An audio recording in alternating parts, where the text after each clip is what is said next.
So in the last video, we learned about the browser environment and how that gives us some extra tools to manipulate things in the browser, and that the browser gives us the opportunity to compose CSS and JavaScript together. The next part on top of that is how we can actually compose all of those things together. And a lot of that's going to be done through the DOM. In the DOM, if we search for it, what is the DOM? The DOM is short for Document Object Model. So when I say document, I'm referring to the document that we found before on our window object. So I'm still logging it out in our index.js file. So the document of document object model simply represents the HTML document with which our website or app is built upon. And that document, again, is a representation of that HTML code. The object refers to just the fact that it's a JavaScript object. And the model within DOM represents the fact that this is the DOM is an object in JavaScript representing a model of the HTML file. And it's this DOM that gives us the facility to be able to dynamically update our document by adding elements, updating elements, removing elements. We can add style to the elements. The DOM is like a superpower, and it's everything we can do is accessible on this document object, which is globally available to us. So if I actually try and access it, like access a property, it's just an object. We can access a property, and you can see there's a plethora of things to choose from. And if I'm honest with you, most of this you're probably never going to need to do. Now, there are a few things on there that are super important, and they basically enable us to be able to create elements and interact with the DOM. So the first one I'll show you is document.createElement. And this is a function that we pass a string to, and that string is basically the name of the HTML tag that you want to create. Fortunately for us, Visual Studio Code is actually smart enough to be able to recommend or suggest all of the different HTML tags available. So if we just wanted to create a div, we could do that. So I'm going to actually store this in a JavaScript variable because it gives us back basically another object representing that element. So we can go const div equals document.createElement div. So now we've got our div here, but we've just created it. To be honest, it's not in our document at all. We can't really access it yet. But if like I said, this is just now an object representing the element in JavaScript. So I can go div dot. And you can see here we've got several more attributes on this element that we can access. And the first few here are probably the ones that are most important. So we've got a style tag, which lets us create CSS styles directly on the element within JavaScript. We've got inner HTML tag.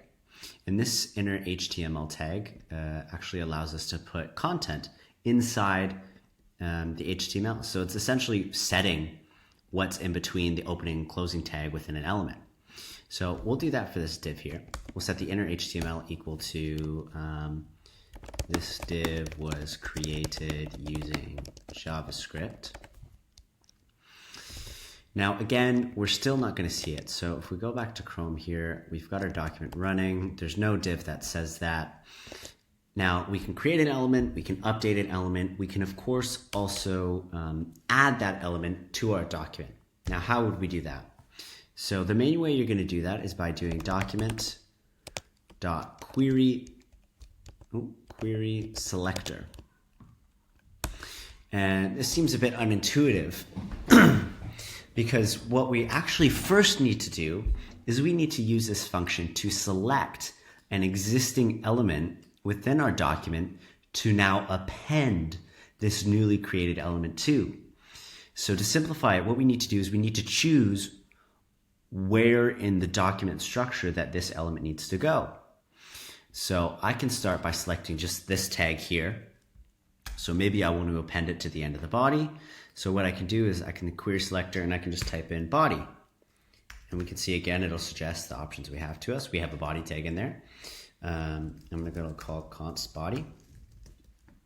So we haven't appended anything yet. We've simply selected this body tag here. And if we go back to our code, we can see there's no problems.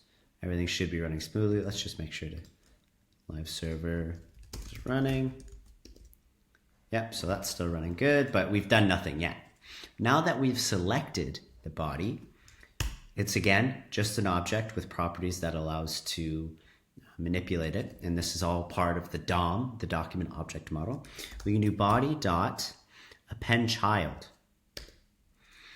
And append child, let's actually look up this on the documentation. Append child MDN, we're going to go to Mozilla Documents, which you can find by just searching MDN with anything.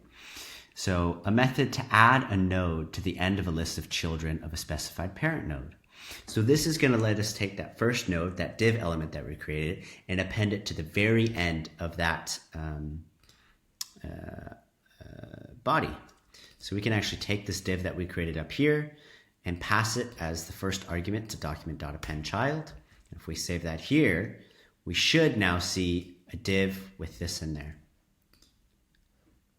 which we don't. Interesting.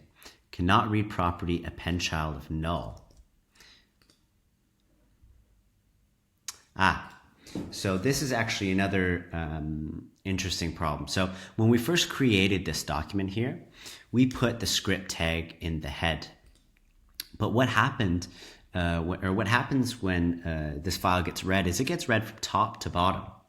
So what's happening is we're loading in the JavaScript. All of the JavaScript is running. It's trying to select the document and appending it.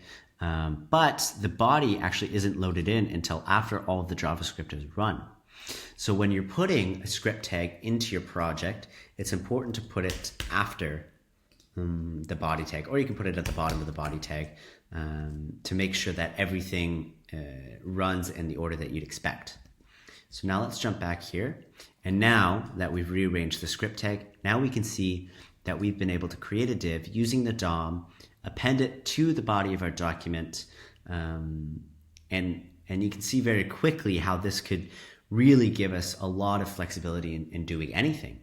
Suddenly we're no longer limited to the HTML that we write in advance. Suddenly we can create functions that can dynamically generate HTML for us, depending on user input or certain circumstances. There's a lot that we can play around with here.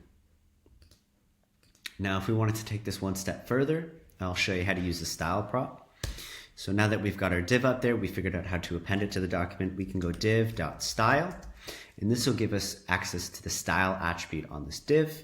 So if we hit again, we'll basically get every single CSS style property that we could possibly edit on an element, and we can manipulate this now in JavaScript. So if we wanted to, let's say background, and set that equal to blue, we can do that. So if we come back here, we go to our document, we can see that through JavaScript, we've been able to turn that blue. So important thing to note that using the DOM, we can create elements. The DOM is this document object here. Oh, that's TypeScript. This document object here. On that document object, we can create an element. We can set the inner HTML of an element. We can select other elements within our whole document. We can append elements to one another, and we can even manipulate the style of those elements using the DOM.